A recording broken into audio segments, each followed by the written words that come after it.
अस्सलाम वालेकुम स्टूडेंट्स।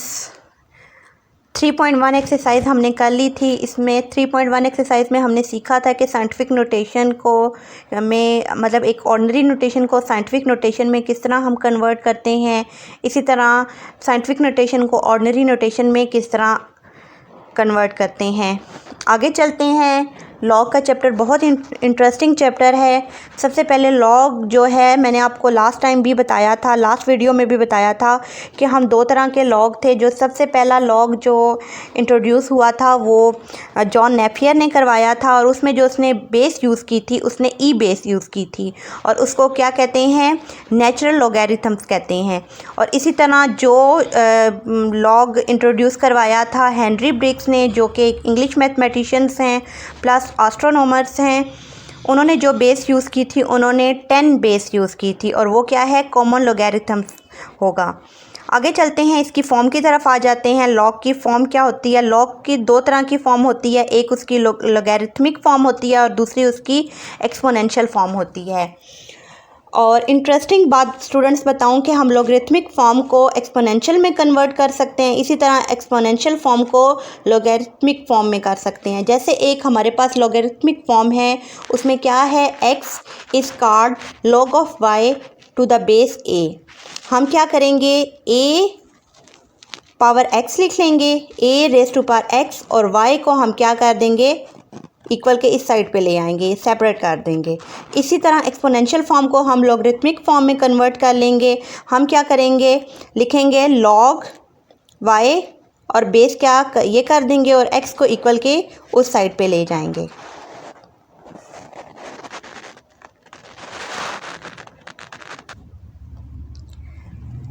जी स्टूडेंट्स, अब हम फाइंड करने की तरफ आते हैं कि हम लॉग फाइंड कैसे करते हैं। ठीक है, उसके लिए हमें ये पता होना चाहिए, जब भी हम किसी नंबर का लॉग फाइंड करते हैं तो वो दो पार्ट्स पर मुश्तमिल होता है। एक उसका पार्ट होता है कैरेक्टरिस्टिक्स और दूसरा पार्ट होता है मैंटीसा। कैरेक्टरिस्टिक्स को करने के दो तरीके हैं, एक तो हम डायरेक्ट अपनी ऑब्जर्वेशन से कर लेते हैं, जो दूसरा मेथड होता है बाय यूजिंग हम साइंटिफिक नोटेशन करते हैं। स्टूडेंट्स, मैं आगे जाके आपको सिखाऊंगी कि हम डायरेक्ट अपनी ऑब्जर्वेशन से कैसे कैरेक्टरिस्टिक्स फाइंड कर सकते हैं और बाय यूजिंग कैसे करते हैं। इसी तरह जो मैंने आपसे क्या कहा है, जो मैंटीसा पार्ट होता है वो प्योरली हम लॉग टेबल यूज़ करते हैं। और वो लॉग टेबल कौन सा यूज़ करते हैं, जो हेनरी ब्रिग्स ने बनाया था वो वाला लॉग टेबल जिसमें बेस 10 यूज़ हुई थी, वो वाला लॉग टेबल यूज़ करते हैं। सबसे पहले कैरेक्टरिस्टिक्स की तरफ आ जाते हैं। ठीक है, कैरेक्टरिस्टिक्स कैसे फाइंड करते हैं, जैसे ये हमारे पास नंबर है। ठीक है, एक नंबर है 1.02। हम जब इसकी साइंटिफिक नोटेशन फाइंड करते हैं तो जो 10 की पावर आती है, जैसे 10 की पावर 0 है तो इसका कैरेक्टरिस्टिक्स भी होगा 0। इसी तरह हमारी एक और ऑब्जर्वेशन है, अगर पॉइंट से पहले अगर इंटीग्रल वैल्यू 1 है तो इसका जो कैरेक्टरिस्टिक्स होगा वो 0 होगा। अगर इंटीग्रल वैल्यू जो है वो 2 है तो इसका कैरेक्टरिस्टिक्स 1 होगा। इसी तरह अगर इंटीग्रल वैल्यूज़ में है, मतलब पॉइंट से पहले 3 वैल्यूज़ हैं तो उसका क्या होगा, कैरेक्टरिस्टिक्स 2 होगा। और अगर पॉइंट से पहले 4 वैल्यू हैं तो एक हम लेस करके 3 लगा देंगे उसका कैरेक्टरिस्टिक्स। इसी तरह आप देख सकते हैं, एक मेथड ये है, डायरेक्ट हमने ऑब्जर्वेशन से देख लिया, और जो दूसरा मेथड है बाय यूजिंग साइंटिफिक नोटेशन, जैसे 10 रेज़ टू पावर 0 है तो कैरेक्टरिस्टिक्स 0 है, 10 रेज़ टू पावर 1 है तो कैरेक्टरिस्टिक्स 1 है, 10 रेज़ टू पावर 2 देखें तो characteristics 2, 10 raise to power 3 characteristics 3। दोनों मेथड यूज़ कर सकते हैं। मुझे पसंद है, मैं साइंटिफिक नोटेशन से ही कैरेक्टरिस्टिक्स फाइंड कराती हूँ बच्चों को। तो अगर आपको डायरेक्ट ऑब्जर्व करके आप कर सकते हैं तो कोई इशू नहीं है, आपका क्वेश्चन गलत नहीं कंसीडर होगा। ये केस होगा जब कैरेक्टरिस्टिक्स ऑफ लॉग का होगा ग्रेटर देन 1 होगा। इसी तरह लेस का भी केस होता है, जब जो नंबर हमें गिवन होता है वो लेस देन 1 होता है। जैसे आपने यहाँ ऑब्जर्व किया होगा, ये जितने नंबर हैं ये ग्रेटर देन 1 हैं। अब आपको लेस के केस में, लेस देन 1 के केस में बताऊंगी कि हम कैरेक्टरिस्टिक्स कैसे फाइंड करते हैं, और फिर उसके बाद हम मैंटीसा की तरफ करेंगे और उसे बाय यूजिंग लॉग टेबल हम फाइंड करेंगे।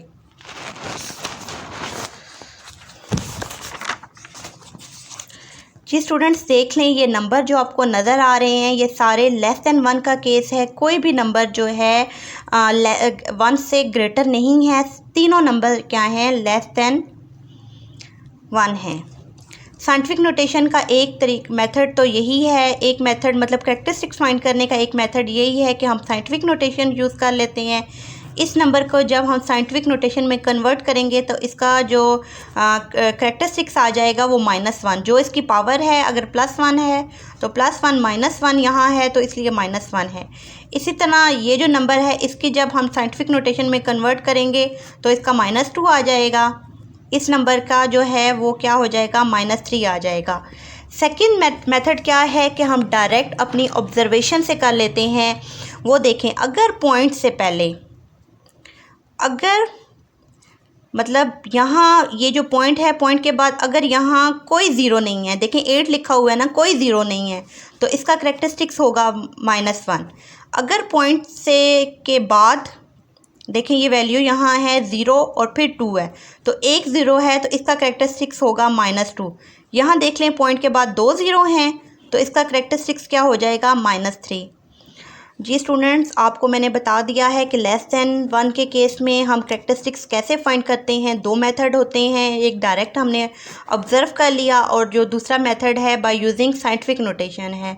लेस देन और ग्रेटर देन 1 के केस में मैंने आपको कैरेक्टरिस्टिक्स सिखा दिया। अब हम अपने क्वेश्चंस की तरफ जाते हैं और फिर मैं आपको सिखाऊंगी कि हम मैंटीसा कैसे फाइंड करते हैं। लॉग 2 पार्ट्स पर मुश्तमिल होता है, एक कैरेक्टरिस्टिक्स और दूसरा मैंटीसा। जी स्टूडेंट्स, एक्सरसाइज 3.2 हम स्टार्ट करने लगे हैं। फाइंड करेंगे common logarithm of each of the following numbers. इसका क्वेश्चन नंबर 1 और 3 हम करेंगे क्योंकि रिड्यूस सिलेबस में ये वाले 2 क्वेश्चंस इंक्लूड हैं। और फर्स्ट केस आपको नज़र आ रहा है ग्रेटर देन 1 का केस है और सेकंड केस जो है वो लेस देन 1 का केस है। सबसे पहले क्वेश्चन नंबर 1 देखते हैं। ग्रेटर देन 1 का केस 232.92। हाँ, ये जो है इसका लॉग फाइंड करने के लिए मैंने आपको बताया है कि 2 पार्ट्स होंगे। लॉग फाइंड कैसे होगा, एक उसका कैरेक्टरिस्टिक्स और दूसरा मैंटीसा। कैरेक्टरिस्टिक्स जो फाइंड करते हैं हम उसको फाइंड करते हैं बाय यूजिंग ऑब्जर्वेशन भी और बाय यूजिंग साइंटिफिक नोटेशन भी। मैं आपको दोनों मेथड बता देती हूँ, जो आपको ईजी लगे आप कर सकते हैं। जी स्टूडेंट्स, मैंने क्वेश्चन लिखा सबसे पहले 232.92। मैंने डायरेक्ट ऑब्ज़र्व किया तो मैंने आपको ग्रेटर देन के केस में बताया था अगर पॉइंट से पहले 3 वैल्यूज़ हैं तो हमारा कैरेक्टरिस्टिक्स आ जाएगा 2। ठीक है, ये हमने डायरेक्ट ऑब्ज़र्व कर लिया। और सेकंड मेथड मैंने आपको बताया था बाय यूजिंग साइंटिफिक नोटेशन है। मैंने इसी क्वेश्चन को साइंटिफिक नोटेशन में भी किया हुआ है, देख सकते हैं आप।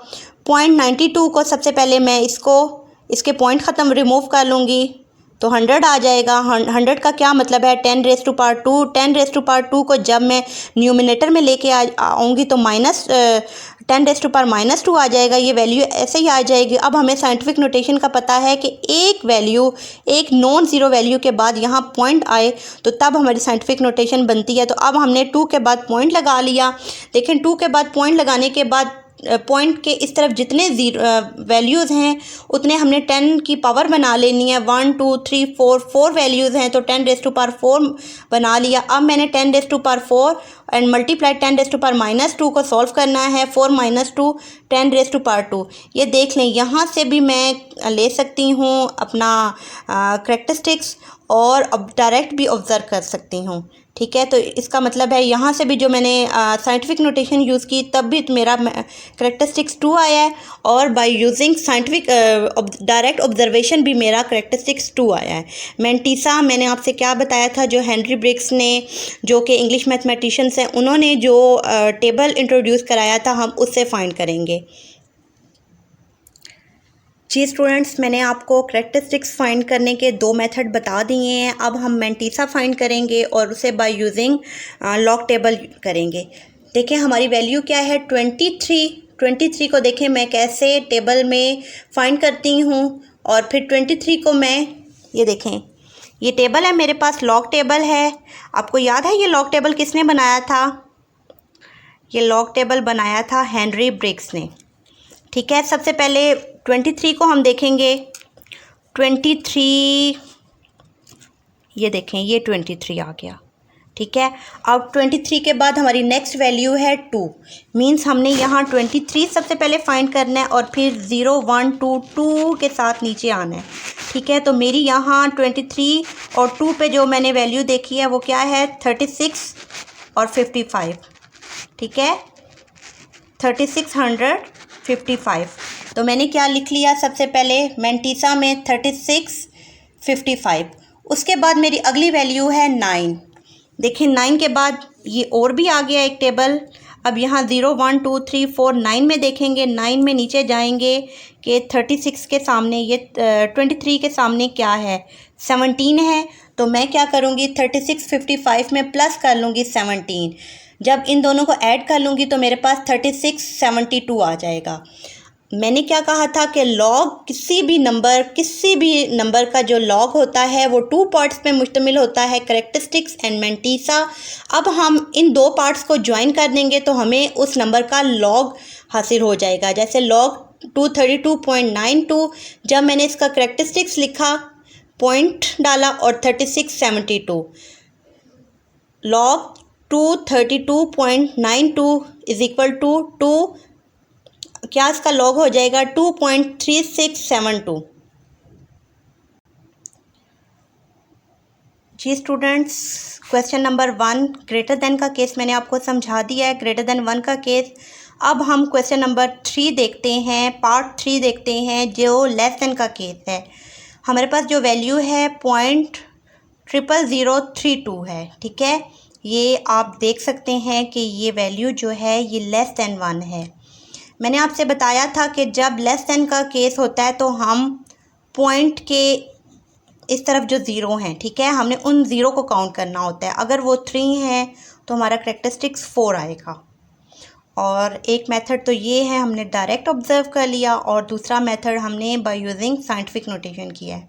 देखते हैं कि हम इस क्वेश्चन को कैसे सॉल्व करते हैं और इसका मैंटीसा कैसे फाइंड करते हैं। जी स्टूडेंट्स, डायरेक्ट ऑब्जर्व करके मैंने लिख लिया -4। अब मैं बाय यूजिंग साइंटिफिक नोटेशन कर रही हूँ। 32 पॉइंट मैंने सबसे पहले रिमूव कर लिया, पॉइंट की जगह मैंने 1 लगा लिया। आगे जितने डिजिट्स हैं उतने मैंने 0 लगा लिए, 1 2 3 4 5, 1 2 3 4 5। 10⁵ मैं लिख सकती हूँ, 10⁵ ड्यूमिनेटर में है, इसे मैं न्यूमिनेटर में लाऊंगी तो +5 जो है वो -5 में चेंज हो जाएगा। अब मुझे पता है साइंटिफिक नोटेशन करने के लिए एक वैल्यू के बाद, एक नॉन ज़ीरो वैल्यू के बाद पॉइंट आता है। जब यहाँ मैंने पॉइंट लगा लिया तो यहाँ मैं वैल्यूज़ देखूँगी, 1 वैल्यू है तो 10⁻1 डाल दूँगी और -5।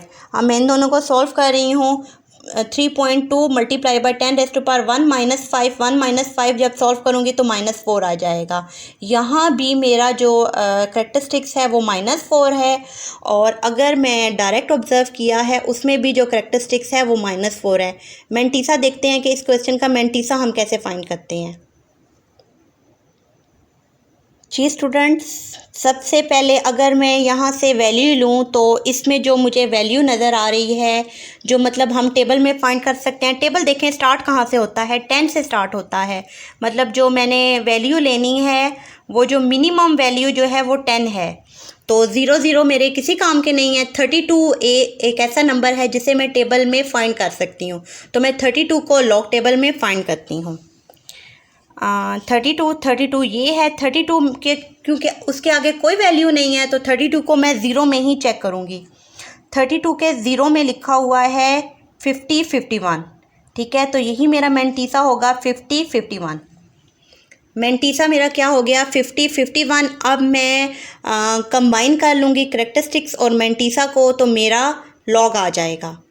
Log 0.00032 is equal to -4.5051। इस लॉग का आंसर क्या होगा -4.5051। जी स्टूडेंट्स, उम्मीद करती हूँ कि आपको करैक्टरिस्टिक्स और मैंटीसा, या सिंपल कह लें कि लॉग लेस देन 1 और ग्रेटर देन 1 के केस में समझ आ गया होगा। थैंक यू स्टूडेंट्स, अल्लाह हाफ़िज़।